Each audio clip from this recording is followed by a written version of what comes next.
Hello everyone, welcome to NCERT Physics class 12th chapter number 3। आज के lecture में हमें सॉल्व करने text book solve examples from 3.4 to 3.7।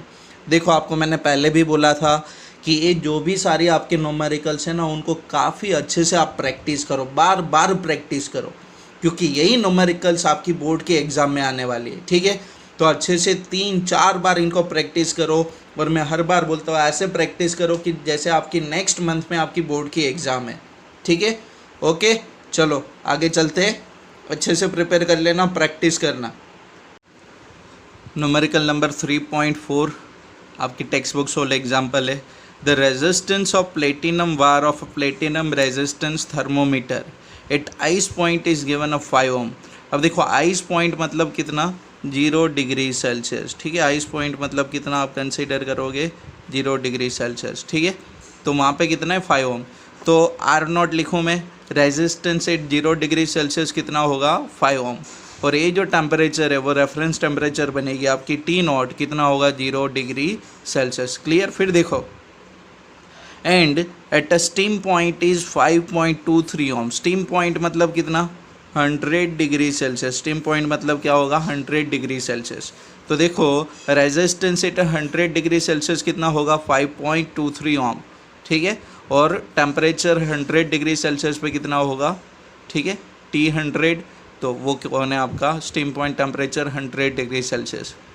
When the thermometer is inserted in hot bath, अब कहाँ पे dip करोगे उनको, हॉट बाथ के अंदर। The resistance of platinum wire is 5.795 ओम। की रेजिस्टेंस आपको कितना मिलता है हॉट बाथ के अंदर, आपके थर्मोमीटर का, प्लेटिनम थर्मोमीटर का 5.795 ohm. Calculate the temperature of the hot bath. तो ए टी कौन है आपका, आर टी कौन है, resistance of a platinum thermometer at a hot bath temperature, और टी कौन है आपकी, हॉट बाथ टेम्परेचर। ठीक है, ये कौन है आपका, हॉट बाथ टेम्परेचर। क्लियर। ये आपका डेटा गिवन है, इतना आपको डेटा गिवन है। देखो, यहाँ लास्ट टाइम हमने एक इक्वेशन यूज़ किया था ना, कि R is equal to R0 1 plus alpha T minus T0। ठीक है, लेकिन देखो ये इक्वेशन यहाँ पे आपको एप्लीकेबल नहीं, एप्लीकेबल है, लेकिन यहाँ पे प्रॉब्लम क्या है कि यहाँ पे अल्फ़ा हमें गिवन नहीं है। ठीक है, तो मैं दो कंडीशन यहाँ पे कंसिडर करूँगा। तो वो दो कंडीशन मतलब कि दो स्टेट के लिए मैं कैलकुलेट करता हूँ। ठीक है, और फिर वहाँ से मैं आपको आपका टी फाइंड आउट करके दिखाता हूँ। चलो, तो देखो यहाँ पे, तो आपकी जो टेम्परेचर, मैं फिर से गिवन डेटा लिख देता हूँ यहाँ पे। देखो, R0 आपको कितना दिया है, 5 ओम। T0 कितना आपका, 0 degree Celsius. T0 is given 0 degree Celsius. ठीक है, R100 रेजिस्टेंस एट आप steam point is 5.23 ohm. T100 कितना होगा, 100 degree Celsius. And at hot bath temperature RT will be 5.795 ohm. और ये हॉट बाथ का टेम्परेचर आपको फाइंड आउट करना है। This T is hot bath temperature. ये कौन है आपकी, हॉट बाथ टेम्परेचर। यस और नो, क्लियर। तो यहाँ पे देखो, मैं सिंप्लीफिकेशन करता हूँ। ठीक है, तो पहले ना मैं एक आपकी आइस पॉइंट वाली कंडीशन और एक इनको कंसिडर करके करूँ, कि मानो कि हॉट बाथ टेम्परेचर ये, ठीक है, टी, इन वहाँ पे रेजिस्टेंस RT, और ये आपका रेफरेंस स्टेट कंसिडर करूँ। यस और नो, क्लियर। तो ये क्या होगा, ice point as a reference for hot bath. ठीक है, हॉट, आपकी जो हॉट बाथ कंडीशन है उनके लिए आइस पॉइंट आपका कौन है, रेफरेंस टेम्परेचर। तो आपकी ये इक्वेशन होती थी ना, कि R is equal to R0 1 plus alpha T minus T0। तो यहाँ पे देखो, T0 और R0 क्या होगा, यहाँ पे अपना हॉट बाथ का टेम्परेचर, और ये जो R एंड T होगा ना, वो अपना यहाँ पे होगा। ठीक है, RT, और वो क्या बन जाएगा, T। तो देखो यहाँ पे इक्वेशन क्या बनेगी आपकी, ध्यान से देखो। तो RT is equal to a resistance of hot bath है, R0 resistance at ice point, 1 plus alpha temperature coefficient, T temperature of hot bath minus T naught temperature at ice point. ठीक है, चलो तो आर टी क्या मिलेगा आपको, are not अंदर multiplied बाद में करते हैं, 1 प्लस अल्फ़ा टी माइनस, ये देखो टी नॉट कितना आपका 0, देखो आर को अंदर मल्टीप्लाइड करो तो R naught plus R naught alpha T, yes और no, plus R naught alpha T और एक ऑन है आर टी। अब देखो यहाँ पे तो सिंपल है 0 है, तो R T minus R naught will be R naught alpha T, this will be your equation number 1। ये आपकी कौन सी इक्वेशन बनेगी, इक्वेशन नंबर 1। फिर आपको क्या कंसीडर करना है, फिर आपको फिर से आइस पॉइंट को आपको as a reference condition consider करनी है फॉर अ स्टीम पॉइंट।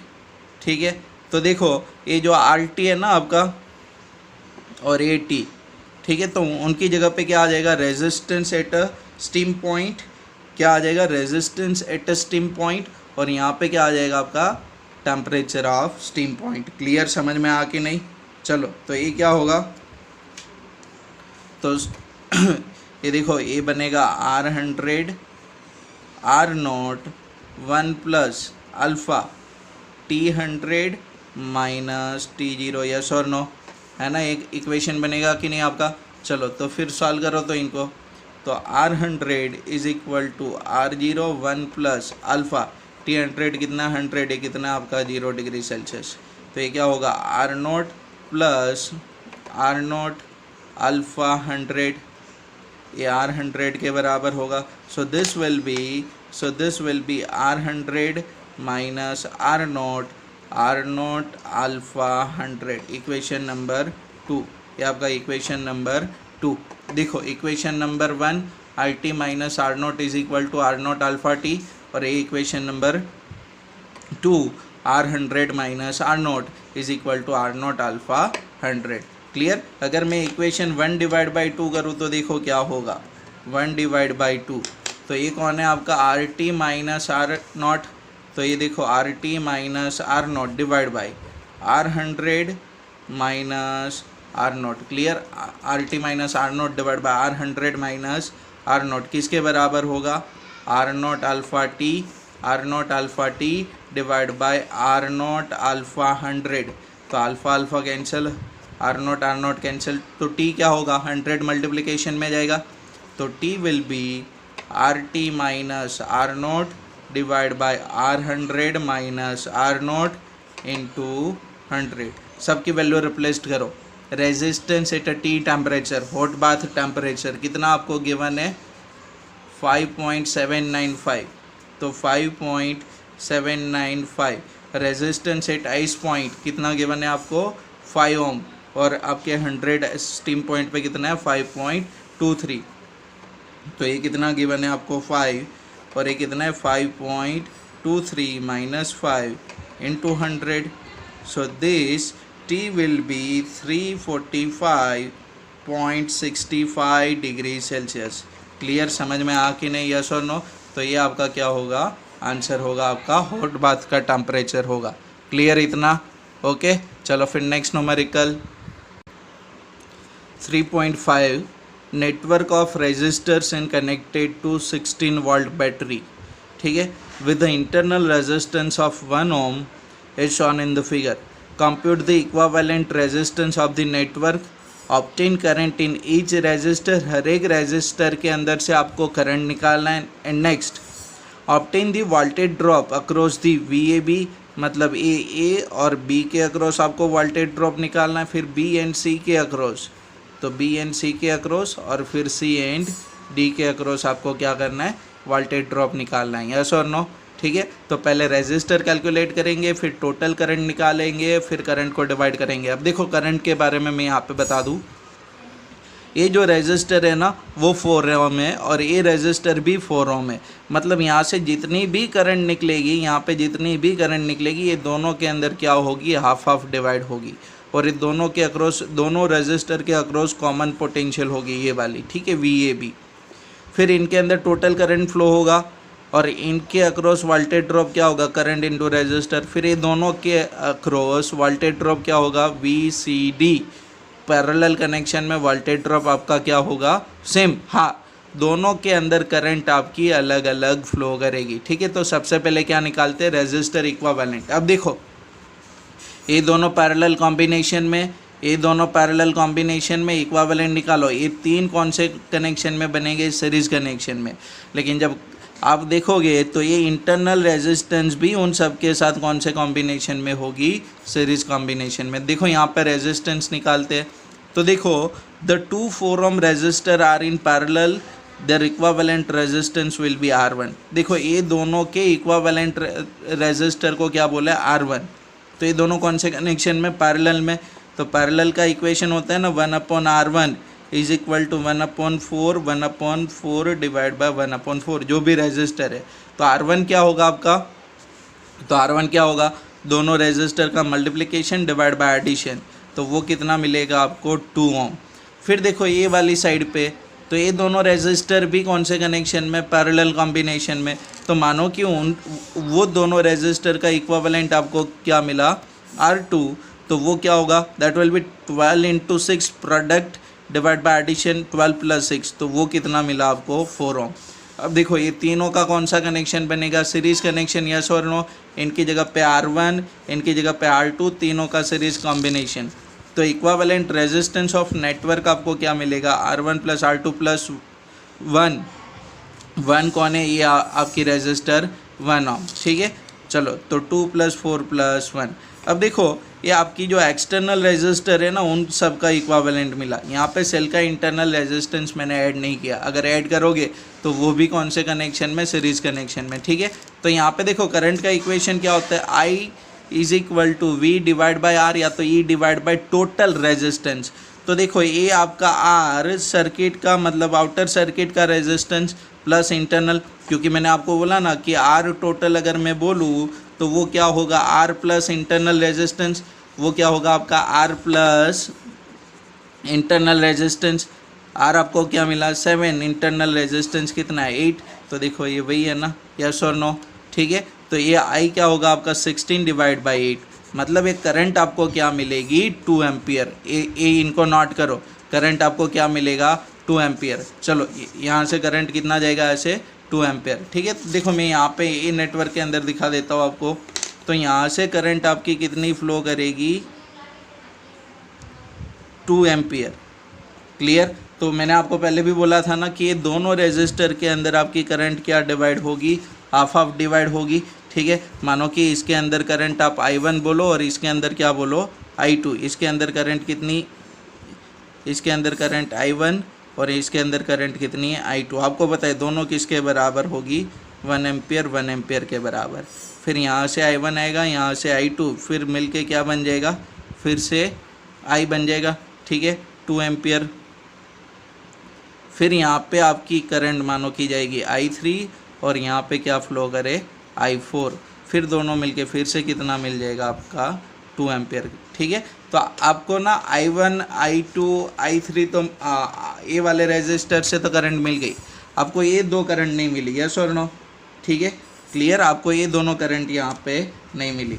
तो इनके लिए ना आप एक्सप्लेनेशन करोगे कि यहाँ पे resistor of both 4 ohm are in a parallel connection, so current will be equally divide. अगर मैं कैलकुलेशन करके दिखाओ तो इनका कैलकुलेशन करने की कोई ज़रूरत नहीं है। यहाँ पे देखो इनके across potential drop are, a resistor के अक्रॉस और ए रेजिस्टर के अक्रॉस पोटेंशियल ड्रॉप क्या होगा आपका, सेम। तो इनका पोटेंशियल ड्रॉप क्या होगा, करंट इनटू रेजिस्टेंस। इनके अंदर क्या होगा, current into resistance. Current I2 into 4, ये क्या होगा, I1 इंटू 4, यस और नो, ठीक है। तो VAB क्या होगा, अगर मैं कैलकुलेट करूँ तो potential difference across A and B, potential difference across A and B, देखो यहाँ पे VA माइनस VB, क्लियर। तो ये देखो ये 4 ohm, ये आपकी 4 ohm है, ठीक है। तो 4 करंट कितना उसके अंदर I1, तो ये इनके अक्रॉस वोल्टेज ड्रॉप हुआ ना, क्लियर, 4I1। चलो फिर वैसे ही VA माइनस VB, तो ये क्या होगा, ए रेजिस्टर के अक्रॉस वोल्टेज ड्रॉप, तो वहाँ पे भी रेजिस्टेंस कितना है, 4, करंट कितना वहाँ पे I2, यस और नो। तो I2 4, मतलब ये दोनों सेम वोल्टेज ड्रॉप है कि नहीं। तो मैं ऐसे लिख सकता हूँ 4I1 is equal to 4I2। तो मतलब क्या होगा, I1 इज इक्वल टू क्या होगा, I2 होगा। और आपको पता है I1 प्लस I2 कितना टोटल करंट आपका फ्लो कर रहा है, 2 एम्पियर। तो I1 is equal to I2 is equal to क्या मिलेगा, 1 एम्पियर। ठीक है। और फिर ये वाले रेजिस्टर से तो पता है आपको 1 ओम से कितना करंट फ्लो होके जाएगा, कितना करंट फ्लो होके जाएगा, 1 एम्पियर। ठीक है। फिर देखो यहाँ पे तो जैसे ये वाला किया ना, voltage drop across the resistor both the resistor, तो वैसे ही यहाँ पे आपको वोल्टेज ड्रॉप निकालनी है। देखो इनके लिए तो voltage drop across C D क्या होगा, तो वी सी माइनस क्या होगा वो, देखो यहाँ पे V C minus V D होगा। एक मिनट, देखो इनके अक्रॉस वोल्टेज ड्रॉप क्या होगा, V C minus V D होगा कि नहीं। तो ये रेजिस्टर के अक्रॉस वोल्टेज ड्रॉप और इनके अक्रॉस वोल्टेज ड्रॉप दोनों क्या होगी, सेम। तो ए 12 ओम के अक्रॉस वोल्टेज ड्रॉप क्या होगा, करंट I3 इंटू रेजिस्टेंस 12 ओम। इनके अंदर क्या होगा, current I4 into resistance of 6 ohm. Yes और नो, ये वोल्टेज ड्रॉप है, दोनों इक्वल होगी कि नहीं। तो देखो वी सी डी क्या होगा, V C minus V D. तो ये देखो 12 इंटू I3, तो रेजिस्टर 12, करंट कितना इनके अंदर I3, तो इनके अक्रॉस वोल्टेज ड्रॉप मिला। क्लियर। चलो तो वो किसके बराबर होगा, इनके अक्रॉस वोल्टेज ड्रॉप होगा 6 ओम के अक्रॉस वही। तो 6 ओम के अक्रॉस वोल्टेज ड्रॉप कौन होगी आपकी, 6 इंटू करंट I4। क्लियर। ये दोनों वोल्टेज ड्रॉप पैरेलल कॉम्बिनेशन में सेम होगा। तो 6 इंटू I4, देखो ये मैं ऐसे लिख सकता हूँ 12I4 is equal to 6I4। तो I4 मुझे किसके बराबर मिला, 2I3 के बराबर। तो यहाँ पे देखो कि यहाँ से I3 और यहाँ पे I4 फिर से मिलके कितना करंट बनाएगी, 2 एम्पियर। तो मैं ऐसे लिख सकता हूँ I3 plus I4 is equal to 2 ampere. और I4 की जगह पे अगर 2I3 लिखूँ तो मुझे I3 की वैल्यू मिल गई 2/3 एम्पियर। ठीक है। तो I4 कितना मिलेगा, 4/3 एम्पियर। I4 आपको क्या मिलेगा, 2 माइनस ये देखो टोटल करंट कितनी है, 2 एम्पियर, 2 माइनस I3 कितना है, 2/3। तो ये क्या मिलेगा आपको, 4/3। फिर देखो वोल्टेज ड्रॉप यहाँ पे निकाला है ए बी के अक्रॉस, मतलब ये वाला, ए बी के अक्रॉस मतलब ये वाला। तो इनके अक्रॉस जो भी वोल्टेज ड्रॉप होगा वही 4 इंटू I1 कितना होगा, 4 वोल्ट, 4 इंटू I2 कितना होगा, 4 वोल्ट। ठीक है। तो देखो वी ए बी क्या होगा, 4 इंटू I1, दोनों में से कोई एक रेजिस्टर के लिए करो। फिर यहाँ पे देखो वी बी सी के अक्रॉस रेजिस्टर कितना, 2 ओम, करंट कितना, 2 एम्पियर। तो voltage drop across B C क्या होगा, करंट इंटू रेजिस्टेंस, 2 इंटू 1 क्या होगा, 2 वोल्ट। यस और नो। फिर यहाँ पे देखो कि आपकी जो रेजिस्टर है वो 12 ओम और इनके अंदर करंट I3 आपने निकाला ना, कितना होता है, 2/3। तो इनके अक्रॉस जो वोल्टेज ड्रॉप होगा, अगर मैं वो वोल्टेज ड्रॉप निकालूँ इनके अक्रॉस, तो देखो क्या होगा, तो करंट कितना, 2/3, रेजिस्टेंस कितना है, 12, रेजिस्टेंस कितना आपका 12, तो कितना होगा, 8 वोल्ट।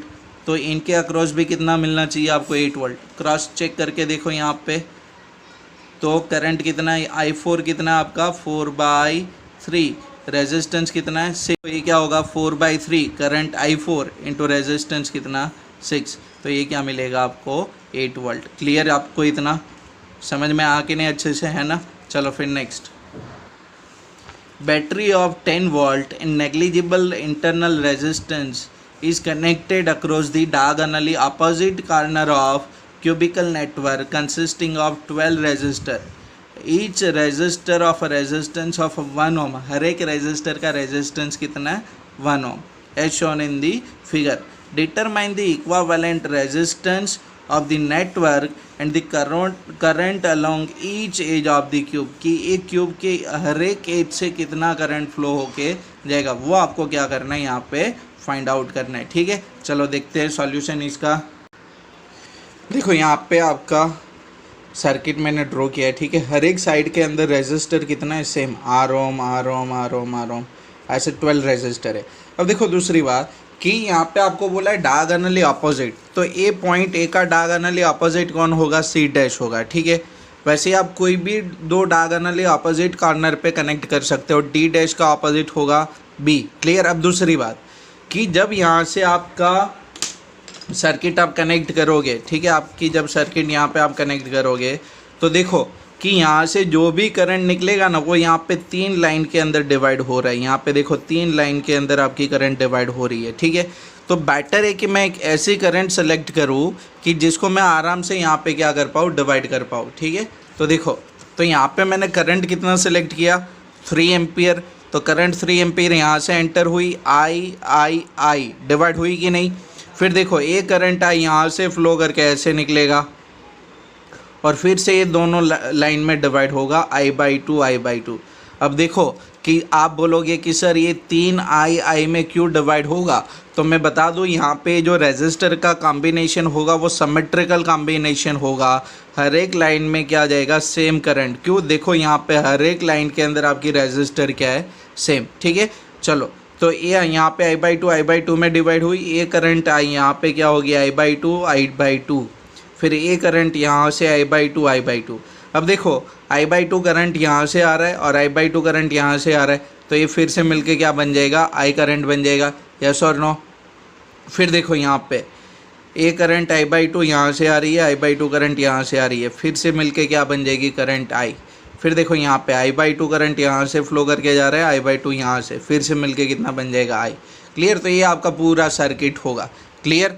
अब देखो आपको फाइंड आउट करना है R इक्वावेलेंट। तो R इक्वावेलेंट के लिए देखो मैं क्या कर रहा हूँ, पहले तो आप मुझे बोलो कि इनका R इक्वावेलेंट कैसे निकालोगे आप।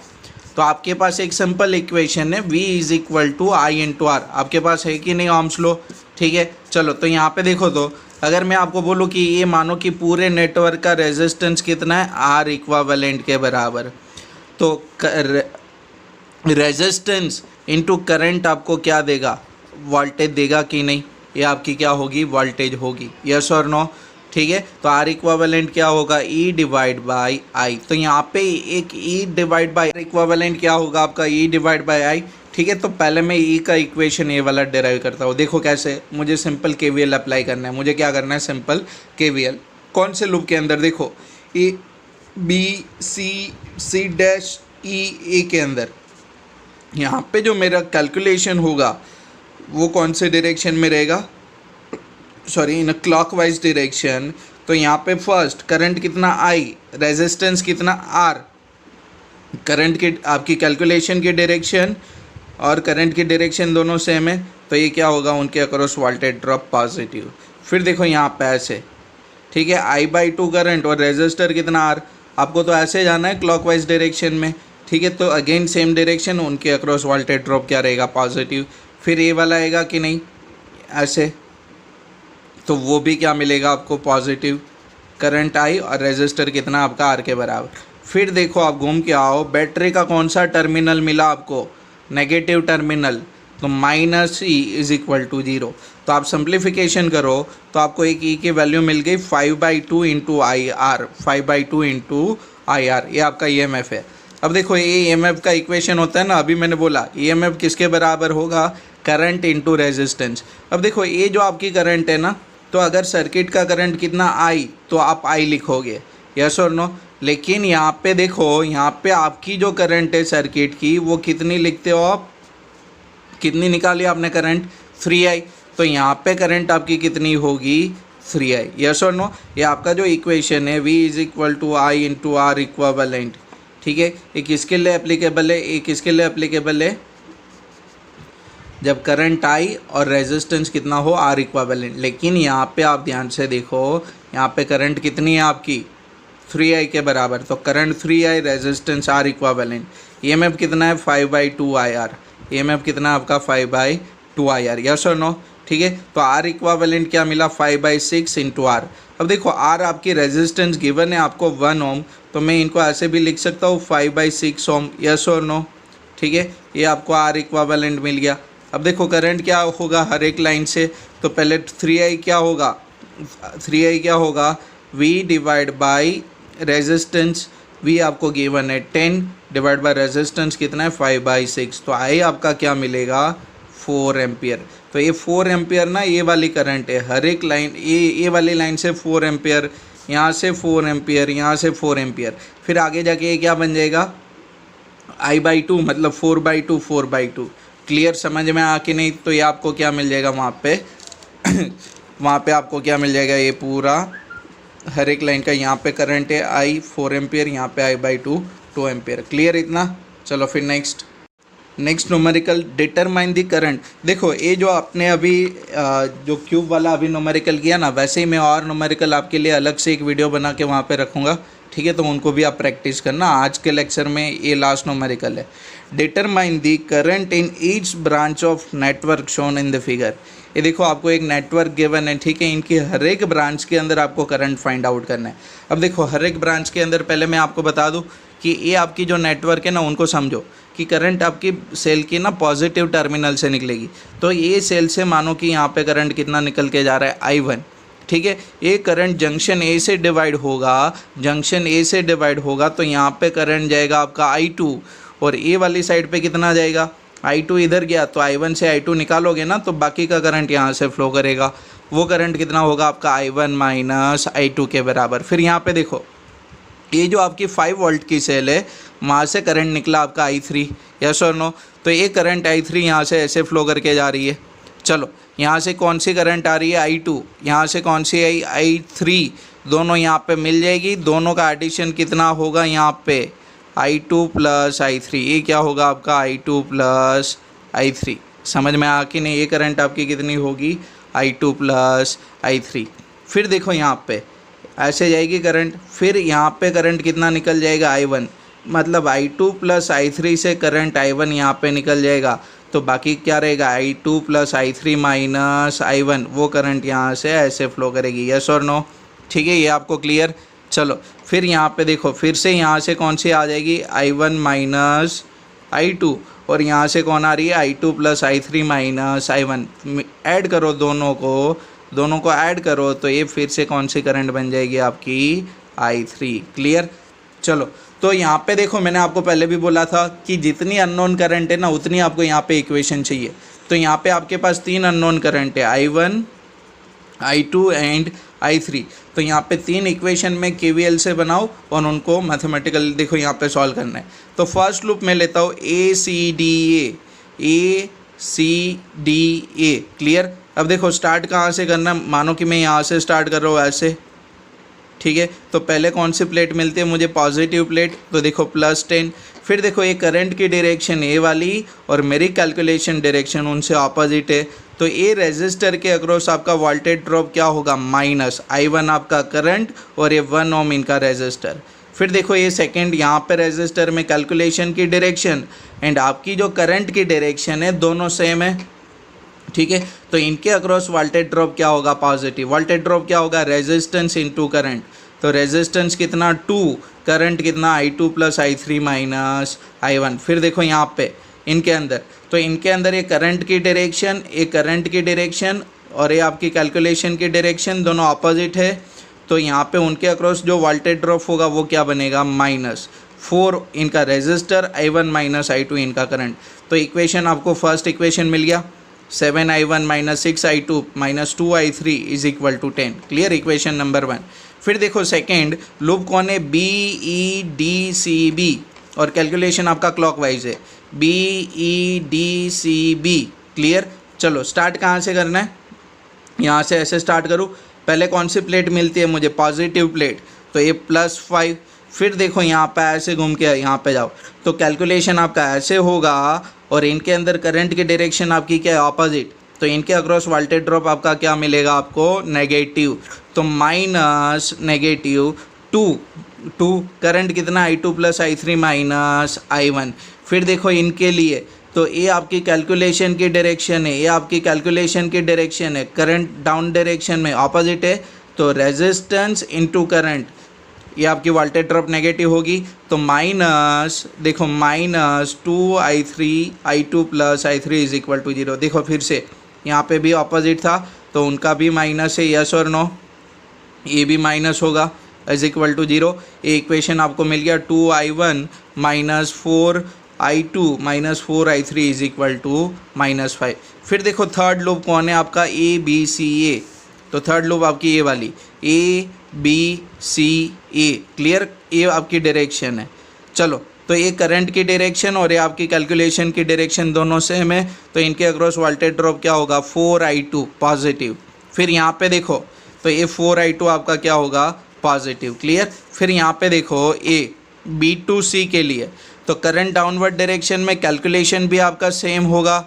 So potential difference across this resistor will also be positive, so that will be 2I2 plus I3 और देखो this is positive ना।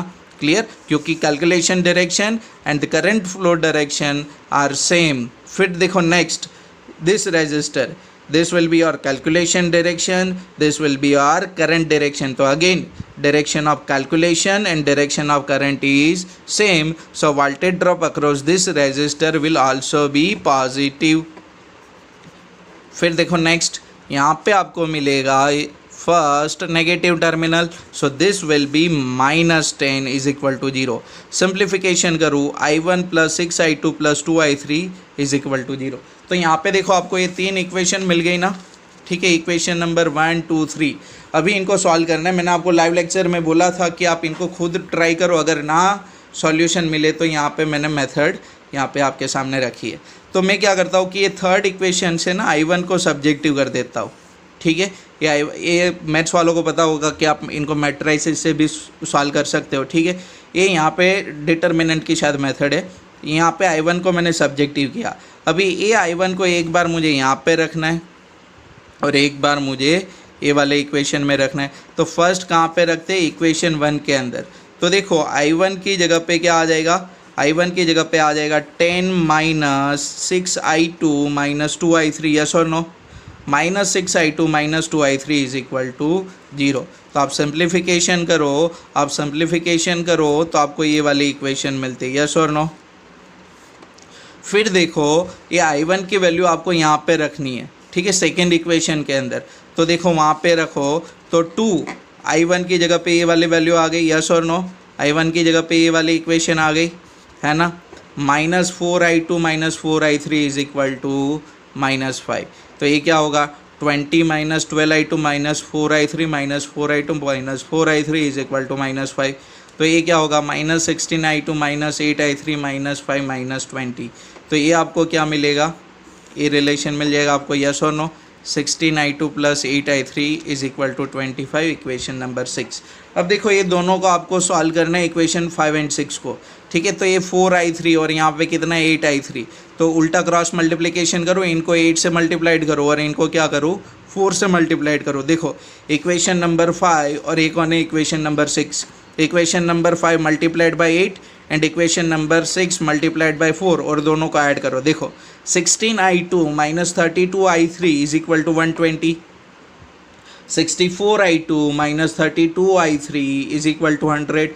देखो इनको कैंसिल कर सकता हूँ लेकिन इनको ऐड करूँ, साइन बदल दूँ यहाँ पे, माइनस का प्लस तो ए प्लस का माइनस, मतलब माइनस से इन शॉर्ट मल्टीप्लाई किया आपने। ठीक है, तो आपको इक्वेशन मिला। I2 आपको कितना मिला, 20 डिवाइड बाई 32। तो I2 आपको क्या मिल जाएगा, 0.625 एम्पियर। कितना मिलेगा, 0.625 एम्पियर। तो देखो I2 आपको क्या मिलेगा, ये वाला। ठीक है, तो आपको तो वैसे ही I2 की वैल्यू ये दोनों में से कोई भी इक्वेशन के अंदर रिप्लेस करो, 5 या तो 6 के अंदर, तो आपको I2 की वैल्यू मिलेगी। ठीक है, I1 की वैल्यू मिलेगी, I3 की वैल्यू मिलेगी वैसे ही। ठीक है, देखो यहाँ पे I2 को आप रिप्लेस करोगे ना ये दोनों में, तो आपको I3 मिलेगा। तो I3 और I2 यहाँ पे कोई एक इक्वेशन के अंदर रिप्लेस करो तो आपको I1 मिल जाएगी। ठीक है, तो ये देखो आपको तीनों करंट मिल गई। फिर आपको हर एक ब्रांच से करंट निकालना है। तो यहाँ पे करंट क्या होगा, I2 प्लस I3, कहाँ पे, B2C के अंदर। फिर C2D के अंदर क्या होगा, I2 plus I3 minus I1। देखो यहाँ पे सब कैलकुलेट करके दिया है, खाली सिंप्लीफिकेशन है, एडिशन सब्ट्रैक्शन है। फिर यहाँ पे करंट खाली I2, यहाँ पे कितना करंट है आपका I1 माइनस I2, यहाँ पे कितना I1। Clear, I2 plus I3 minus I1, I3 current. तो हर एक ब्रांच का करंट यहाँ पे आपको मिल जाएगा। यस और नो, समझ में आके नहीं अच्छे से, है ना। तो अच्छे से लर्न करो, इनको प्रैक्टिस करो। ठीक है, और देखो मैंने आपको बोला ना कि ये जो सर्किट डायग्राम वाले, ये आपके जो क्यूब रेजिस्टर वाले जो न्यूमेरिकल थे, उनके और 2-3 न्यूमेरिकल मैं अलग से अपलोड करूँगा, तो उनको आप खास करके प्रैक्टिस करना। ठीक है, तो इनके बाद वाला नेक्स्ट वीडियो वही है आपकी रेजिस्टर की वो सर्किट नेटवर्क है। ठीक है, तो उनको आपको सबसे ज़्यादा प्रैक्टिस करना है। ठीक है, चलो मैं अभी यहाँ पे होल्ड कर रहा हूँ। ठीक है, okay bye, have a good day.